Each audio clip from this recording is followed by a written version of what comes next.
Mabuntag sa tanan. Dili ta maglangan. Nata sa atong preaching training, no? So it's opportunity gyud nga makawali sa pulong sa Ginoo. So Luke chapter 11, verse number 29. Nana mo? Luke chapter 11, verse 29. Dungan na to sa pagbasa ang 29. Ready, go. And when the people were gathered thick together, he began to say, "This is an evil generation. They seek a sign, and there shall no sign be given it, but the sign of Jonas the prophet." Let us pray. Amahan nga langit nun, daghang salamat, Lord, nga kami nakakarong buntaga. Ikaw nakastrengthen ka namo, Lord, og salamat kayo sa kabugnaw sa palibot, Lord God, sa panahon nga gihatag diri ka namo, nga karong Sabado, nga kami makagather og makapadangat sa mga pag-ampo da kanimo, Lord. Una sa tanan, pasaylo agid kami sa mga kalapasan. Please cleanse us, Lord God, by the precious blood of Christ, nga mahimo kaming angayan karon sa pagpadangat sa mga pag-ampo o pagpaminaw sa imong pulong. O ikaw makastrengthen ka namo matag usa, Lord, nga dili gid maka-work si Satan sa among kinabuhi, Ginoo. Please strengthen our faith da kanimo, kay wala gid kami mahimo, Lord, kung wala ikaw sa among kinabuhi. Tabangi pod kami, Lord God, nga ikaw gid mahimong sentro gid sa among kinabuhi, Lord. Ikaw maka-bless sa imong pulong karong buntaga ug magagiya diri kanako ug akong itugyan da kanimo, Lord God, nga dili ako ang kaalam ang mawali karon kundi imong pulong gid, Lord. In Jesus name I pray. Amen. So karon ang mga tawo ning panahon na sa time ni Jesus Christ is nagsik silag sign. Di sila mo believe kang Christ if dili sila makakita og sign. Di sila mo believe ni Christ kung dili sila makakita og miracle. Di sila mo believe ni Christ kung dili nila personally nga ma-meet si Christ sa ilang kinabuhi. Unsa kanindot nga makita nimo si Christ atong panahon na. Pero sa dihang kita kaha ang naatong panahon na, mo believe ba ka ta? O basin kita pod usa pod ta, Lord, tagay sa kog sign para mo believe ko nimo. Lord, tagay sa kog kanang milagro sa akong kinabuhi ba para mo believe ko diha nimo. So giingon diri, evil generation gyud because they seek a sign. Pasalamat ta kita ning tuo ta diha ning Kristo nga dili pinaagi sa buhat, dili pinaagi tungod kay maayo ang Ginoo diri nato or nakita ginato naita milagro nga nakita para makabilib ta diha ni Christ. Pasalamat ta nga kita nga generation is wala na si Christ pero nagpabilin siya or nagbilin siya og pulong niya nga makaingon gid ta ninduta nga pulong gid. Dili ma-describe nga pulong nga bisan unsaon nimo mabasa nimo sa usa ka tuig ang tibuok Bible pero di nimo makuha di nimo mag-grasp ba? Di nimo makumkum ang pulong sa Ginoo. Pero kaning higayuna is nangita man silag sign.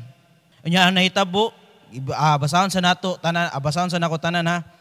Verse 30, for as Jonas was a sign unto the Nineveh, so shall also the Son of Man be to this generation. 31, the queen of the south shall rise up in the judgment with the men of this generation and condemn them, for she came from the utmost part of the earth to hear the wisdom of Solomon, and behold, greater than Solomon is here. The men of Nineveh shall rise up in the judgment with this generation pagyud, and shall condemn it, for they repented at the preaching of Jonas, and behold, a greater than Jonas is here. So, sa time ni Solomon, sa time ni Jonas, ang mga tao nimbilib. Nintuo sila sa gipanulti nila, nga gikan sa Ginoo. Nya sa time na noon ni Christ sinuon, nga si Christ mismo ang ilang makita, nya nag-ingon pa gid diri, greater than Jonas and greater than Solomon ang niari ninyo, pero kamo wa gyud mo nituo gyud. Ang Bible naa nay 66 books, wa pagid ka ning tuo pagyud. Wa pagid nimo basaha pagyud. So ato makuan diri ang 4 C's of heart. Unsa nga man kasing-kasing ato makita ani? Upat kasi, tulo ra man tani pero napun-an man. Pwede ra pod limaon, unsa man. 4 C's of heart. Una, sa time ni Jonah is naay contrite. Contrite means feeling or showing sorrow and remorse or repentant heart. So naay sorrow and remorse. Nga sa dihang ning wali si Jonah, even though si Jonah di siya ganahan mawali sa pulong sa Ginoo dito. Sa time dito ni Jonah dito sa Nineveh. Because ang Nineveh, kinsa man ang mga taga Nineveh, enemy of Israel. Gikanker pa ang Israel, mukangker pa silang lugar ang Nineveh, pangmulisyahon pagid nila pagyud. Gibuli pagid nila ang Israelites pagyud. So makuha na to, ang Nineveh is dili gyud nindot walihan. Ang Nineveh mga makasasala mga tao dito, mga makasasala nga mga tao, pero nakita man sa Ginoo nga naa sila'y repentant nga kasing-kasing. Naa sila'y contrite nga kasing-kasing mo nagipadalan og magwawali nga si Jonah nga before naabot dito ni adto sa other side. Unya, kundi ka ganahan Jonah nga easy way, anita sa hard way. Kay dili gid siya ganahan. So makuha nimo unsa ka sakit sa kasing-kasing ni Jonah nga muwali siya sa pulong sa Ginoo dito sa Nineveh. Lord, ready ko muwali sa imong pulong sa imong mga katawhan. Pero sa kaning mga tao nga mga salbahis, di koy. Bahala oroy na sila diha. Pero walay nabuhat si Jonah because ang pulong sa Ginoo mao gyud matuman. Dili gid kanang able si Jonah nga makakontra sa Ginoo. Mao na ang pulong sa Ginoo. Ang nahitabo when they hear the word of God sa taga Nineveh, they repent because they have a contrite heart. Naa sila'y repentant nga kasing-kasing. Gikan sa kinatasan hantod sa kinaubsan ning repent. Na save ang lugar nga Nineveh. Pinaagi sa usa ka magwawali nga dili willing mawali, pero naa may contrite nga kasing-kasing ang mga katawhan sa Nineveh. Kita ka nagsik pa ba sa sign sa Lord para na ako'y repentant nga kasing-kasing? Sign sa Lord para mo sunod na gyud ko diha nimo. Mao na mabasa na to diri sa verse 30. For as Jonas was sign unto the Ninevites, so shall also the Son of Man be to this generation. Naan ako. Pero nakaproblema lang ninyo, wala mo'y contrite nga kasing-kasing. Mga concrete nga kasing-kasing. Ikaduha, nga na ay craving nga kasing-kasing. Verse 31, the queen of the south shall rise up in the judgment with the men of this generation and condemn them. For she came from the utmost part of the earth to hear the wisdom of Solomon. And behold, a greater than Solomon is here. Gagutom gid siya sa pulong sa Ginoo. Kaya naman, nakaingon tag gigutom siya because gikan siya sa utmost part of the earth. Kung ikaw naa kay kagutom diha sa pulong sa Ginoo, bisan pa mag-uwan, magbagyo, bumaha, unsa ba? Umulan, bumagyo, ayos lang. Muani kita sa simbahan. Bisan unsa ka kaduka, unsa ka nindot nga matug ron panahon na, mubasa gid ka sa pulong sa Ginoo. Even though malate ka o unsa ba imong buhaton, mubasa gid ka sa pulong sa Ginoo because na kay craving, na kasing-kasing. Pariha sa queen, kani sa queen of the south, nga si Sheba, makita na to, nagikan gid siya sa layong dapit gyud. Kay nakadungog gid sa unsa kangilngig si Solomon.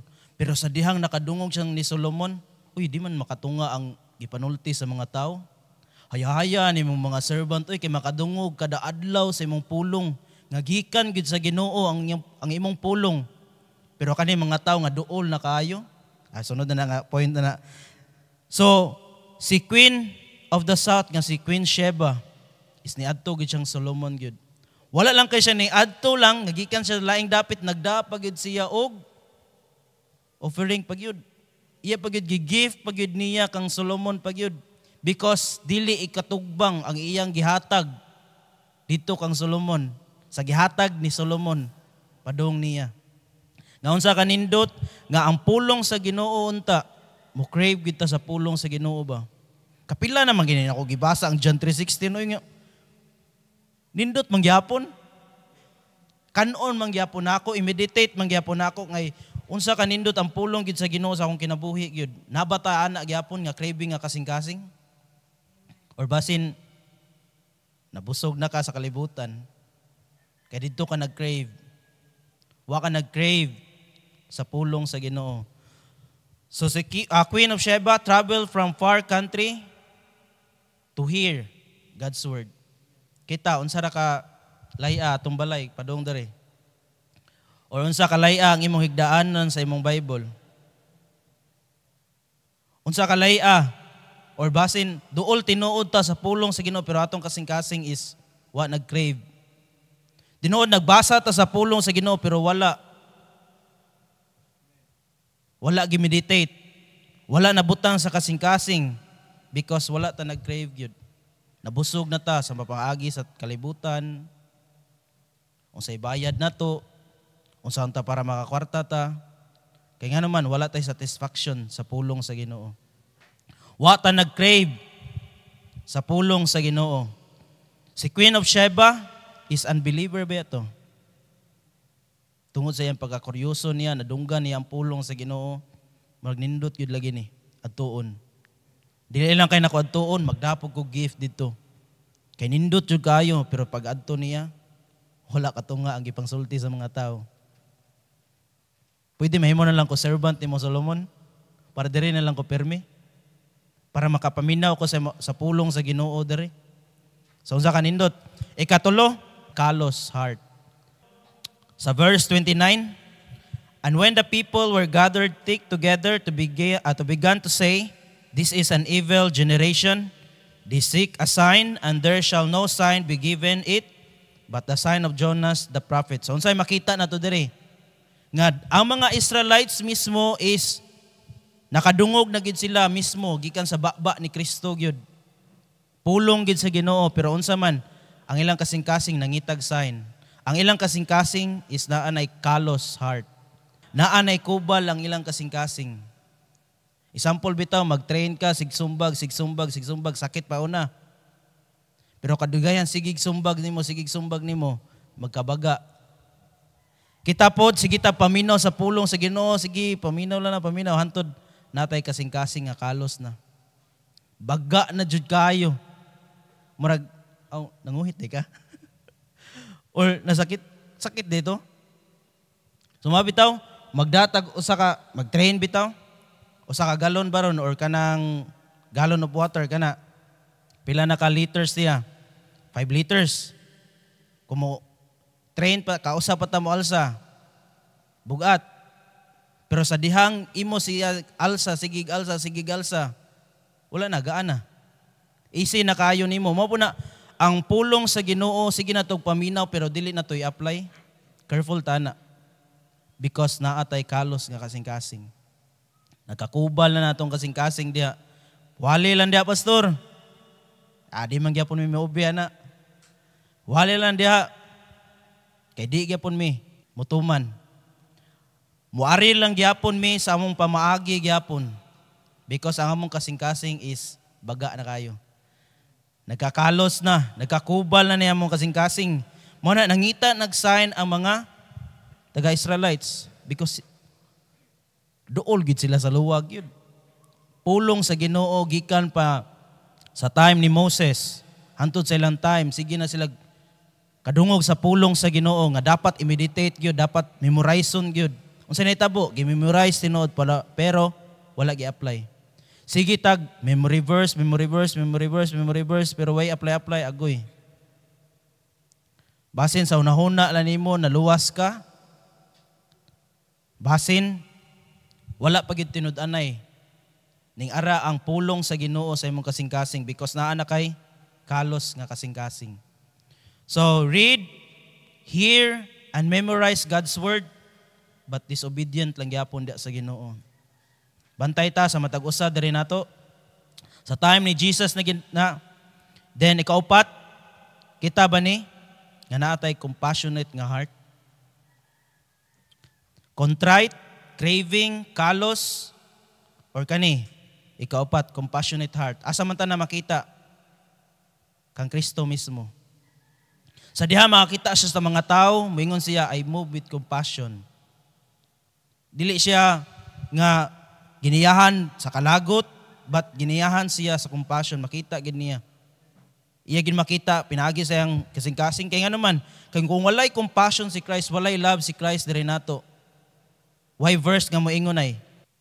Verse 31 sa kinalasan. And greater than Solomon is here. Dili siya moari kung wala siya gugma diri nato. Kita ba ni nga naatay gugma po dito sa mga katawhan? Willing ta moadto? Nga willing na ta mo apply sa pulong sa Ginoo kay naa na tay contrite nga kasing-kasing? Naa na tay craving nga kasing-kasing? Nga mo apply sa pulong sa Ginoo ug mo obey sa pulong sa Ginoo? Nga di pareha sa mga Israelites, tinuod chosen nation sila, kita gipili na man gyud ta sa Ginoo pod, duol na man gyud ta sa luwag yun, pero giunsa man gihitabo nato, gitake it for granted nato ang pulong sa Ginoo. I hope nga naatay compassionate nga kasing-kasing may susama kang Kristo, nga makaingon si Christ ba nga nanay perfect example nga si Kristo mismo maong author sa gugma, nga mo'y ni ari ni Renato, nga naapay silyo sa Holy Spirit. Pero unsa nahitabo ang pulong sa Ginoo? Gipakawawala lang nato. Kay tungod na yusto na manggod ta, sige igbasa, paminaw sa pulong sa Ginoo. Pero disobedient lang gyapon. So maparihata ni Christ nga moari gid siya, niari siya tungod sa iyang gugma. Nga makaingon siya greater ni Solomon, greater than Jonas. Kaya Ginoo, siya gid ang wisdom, siya ang gugma.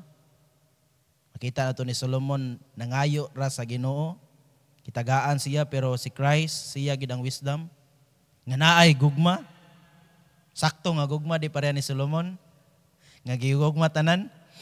Nga si Jonas, greater than Jonas because ni ari si Christ, willing siya. Naa siya gugma nga muwali sa pulong sa Ginoo. Di pa rin ni Jonas tinuod ning wali siya si Jonah, pero wala siya gugma. Ni-obey siya because naka-experience siya sa sign. Unsa man nga sign yung ganahan para kanon sa ta?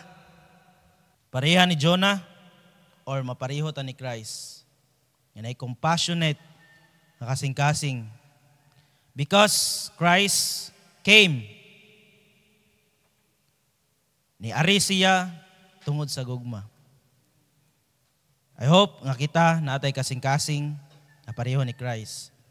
Dili kalos nga kasing-kasing, but kasing-kasing nga naay repentant nga kasing-kasing or contrite nga kasing-kasing. Craving nga kasing-kasing mapareha ni Queen of Sheba. O dapat dili gyud kanang kalos nga kasing-kasing. Dapat compassionate nga kasing-kasing.